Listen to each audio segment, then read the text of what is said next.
নমস্কার, সবাইকে শুভেচ্ছা জানিয়ে ক্যালকাটা ডায়ালগস থেকে মনোজ দাস শুরু করছি এখনকার প্রতিবেদন। আলোচনায় যাওয়ার আগে দর্শক বৃন্দদের কাছে নিবেদন, ক্যালকাটা ডায়ালগস শুধু খবর পরিবেশন করে না, বিশ্লেষণ করে খবর নিরপেক্ষভাবে। চ্যানেলটি সাবস্ক্রাইব করুন, দেখুন, লাইক দিন, কমেন্ট করুন, শেয়ার করুন। এর আগের এপিসোডে বলেছিলাম আরজিকর কাণ্ডে সুপ্রিম কোর্টের নাক গলানোর কথা অনাবশ্যক বলেছিলাম এজন্যে যে কলকাতা হাইকোর্ট ইতিমধ্যে তদন্তের ভার কলকাতা পুলিশের কাছ থেকে নিয়ে সিবিআইকে দিয়েছে এবং সিবিআই যথেষ্ট দ্রুততার সঙ্গে তদন্তের কাজ এগিয়ে নিয়ে যাচ্ছে। এই মতো পরিস্থিতিতে সুপ্রিম কোর্টের স্বতঃপ্রণোদিতভাবে এগিয়ে এসে সুও মোটো মামলা করার এবং জরুরি হিয়ারিং করার কি দরকার, সেটাই ছিল আমাদের জিজ্ঞাস্য। ইতিমধ্যে সুপ্রিম কোর্ট সহ অন্যান্য বিভিন্ন সূত্র থেকে জানতে পেরেছি সর্বোচ্চ আদালতের সুও মোটো মামলা তারা সর্বোচ্চ আদালত রুজু করেছে বটে, তবে তা কিন্তু খুব একটা অন্তত যা দেখানো হচ্ছে সেই হিসেবে খুব একটা স্বতঃপ্রণোদিত নয়। মণিপুরের ক্ষেত্রে আদালত যেমন একদম একান্তভাবে নিজেদের বিচার বিবেচনার উপর নির্ভর করে সুও মোটো মামলা করেছিল, এবার কিন্তু তা নয়। আবার বলছি, অন্তত দেখানো হচ্ছে তা নয়, মানে একটা মুখের সামনে একটা মুখোশ রাখা হচ্ছে।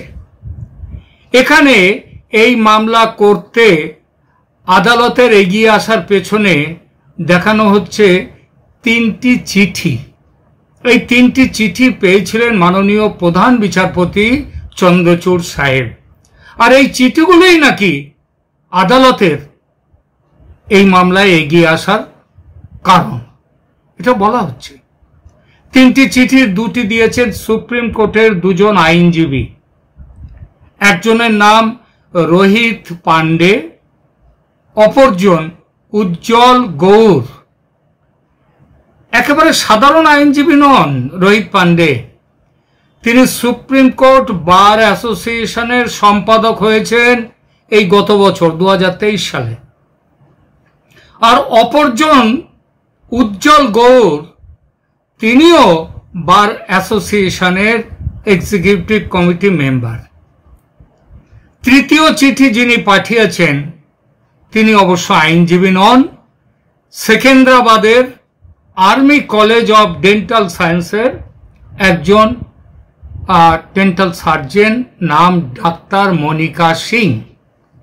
একজন মহিলা ডাক্তার হিসাবে ঘটনার বীভৎসতায় এতটাই আলোড়িত হয়েছেন এবং যন্ত্রণা পেয়েছেন তিনি যে দেশের প্রধান বিচারপতির কাছে এমন ঘটনা যাতে ভবিষ্যতে কোনো মহিলা চিকিৎসকের ক্ষেত্রে না ঘটে তার জন্য উপযুক্ত ব্যবস্থা নেয়ার অনুরোধ করেছেন তিনি তার চিঠিতে।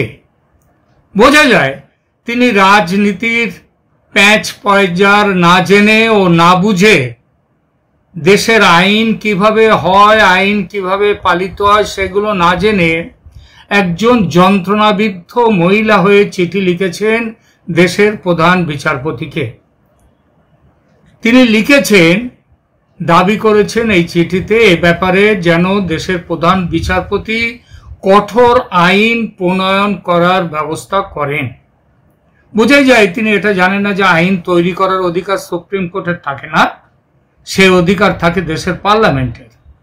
আদালতের দায়িত্ব থাকে আইন মোতাবেক কোনো কাজ হয়েছে না আইন বিরুদ্ধ কোনো কাজ হয়েছে সেটা দেখা, অর্থাৎ আইনের বিচার।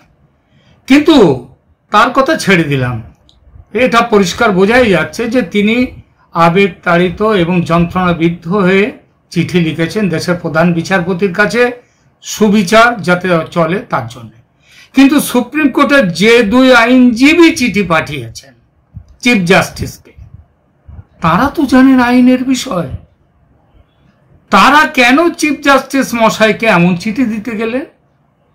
তারা তো জানেন কলকাতা হাইকোর্ট অলরেডি গুরুত্ব দিয়ে বিষয়টি দেখছেন, সিবিআই কে দায়িত্ব দিয়েছেন, তুমুল ভর্ৎসনা করেছেন রাজ্য পুলিশকে এবং সেই সঙ্গে রাজ্য সরকারকেও। তাহলে এমন কি দায় পড়লো কিংবা এমন কি জরুরি যে তারা বুঝলেন যে সুপ্রিম কোর্টের প্রধান বিচারপতিকে চিঠি দিয়ে জানাতে হবে? পেছনে অন্য গল্প নেই তো? সেটা কিন্তু মনে হওয়াটা স্বাভাবিক। আরো একটা কথা, দুজনে চিঠি দিয়েছেন, কিন্তু একসাথে নয়, দুজনে আলাদা আলাদা চিঠি দিয়েছেন।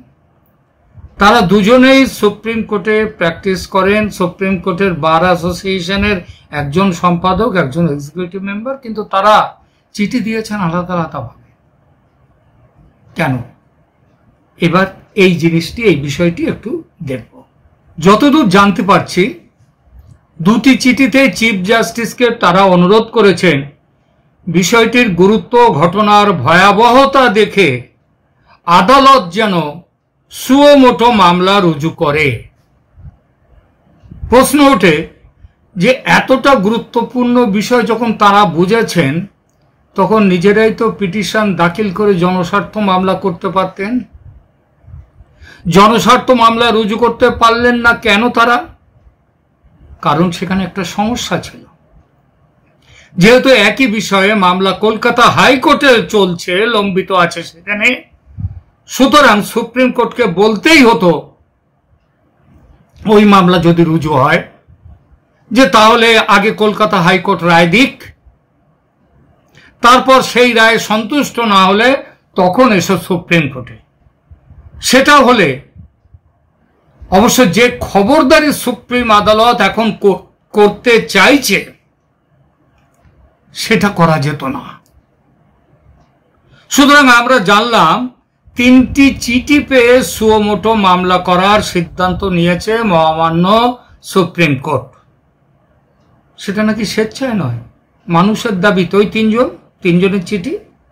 কেউ যেন সুতরাং না বলে যে এটা সুপ্রিম কোর্টের চাল, তাই সুপ্রিম কোর্ট মুখ ঢাকতে একটা ঢাল নিল, একটা মুখোশ, ওই তিনটি চিঠি। চেষ্টা করেছি পত্রদাতা রোহিত পান্ডের রাজনৈতিক ও প্রফেশনাল গুরুর খোঁজ পেতে। চেষ্টা করেছিলাম সুপ্রিম কোর্টের মহামান্য যেসব বিচারপতিরা, যারা যে দুজন উকিলের কথায় মোটামুটি ওঠেন বসেন, সেই অভিষেক মনু সিংভি কিংবা কপিল সিব্বালের সঙ্গে এই ভদ্রলোক দুজনের, মানে পার্টিকুলারলি রোহিত পান্ডের কোনো ছাদা বাধা আছে কিনা সেটা দেখতে। কারণ ওরাও সুপ্রিম কোর্টের, উনি তো বার অ্যাসোসিয়েশনের সম্পাদক, পরিচয় তো আছেই, কিন্তু কতটা ঘনিষ্ঠ সেটা জানার চেষ্টা করেছিলাম, দুর্ভাগ্য সেটা পাইনি। তবে নেহাত আম আদমি যে নন ভদ্রলোক, সে তো তার ওই পদ সুপ্রিম কোর্ট বার অ্যাসোসিয়েশনের সেক্রেটারি, সেখান থেকেই বোঝা যায়। দ্বিতীয় যে আইনজীবী চিঠি দিয়েছেন চন্দ্রচূড় সাহেবকে, সেই উজ্জ্বল গৌর সম্পর্কে জেনেছি তিনি রাষ্ট্রবাদী মানুষ। জ্ঞানবাপী মসজিদ এবং মথুরা কৃষ্ণ জন্মভূমি মামলায় হিন্দু পক্ষের যিনি প্রধান কৌশলী, সেই বিষ্ণু শঙ্কর জৈন তার ঘনিষ্ঠ। এটা অবশ্য আমাদের সন্দেহটা কিছুটা গুলিয়ে দিচ্ছে, কারণ হিন্দুত্ববাদীরা, পার্টিকুলারলি যারা রাষ্ট্রবাদী, তাদের সম্পর্কে সাধারণ মানুষের একটু অন্যরকম ধারণা আছে। তবে এই কথাটিও কানে এসেছে যে 20শে আগস্ট যে শুনানি হবে, সেই শুনানিতে একটা প্রশ্ন নাকি এরা তুলবেন, সেটা হচ্ছে রাজ্য পুলিশ ও রাজ্য সরকারের বিরুদ্ধে মানুষ আন্দোলনে নেমেছে, রাস্তায় নেমেছে, কিন্তু মমতা বন্দ্যোপাধ্যায় রাস্তায় নেমে পদযাত্রা যে করলেন এবং আরো করবেন, সেটা কার বিরুদ্ধে? কার বিরুদ্ধে তার অভিযোগ? কি অভিযোগ তার? বিচার চাইছেন কার কাছে? সেটা কি মানে আমাদের সুপ্রিম কোর্টের কাছে, না আমেরিকার কাছে, না জাতিপুঞ্জের কাছে? কার কাছে চাইছেন বিচার? যদি সত্যি কিন্তু একথা ওঠে সেটা, তবে সেটা একটা বেশ শোনার যোগ্য ব্যাপার হবে সেটা। তবে ঘটনার আড়ালে যাই থাক, সুপ্রিম কোর্টের পদক্ষেপ কিন্তু সন্দেহ তৈরি করছে, এবং অকারণে নয়।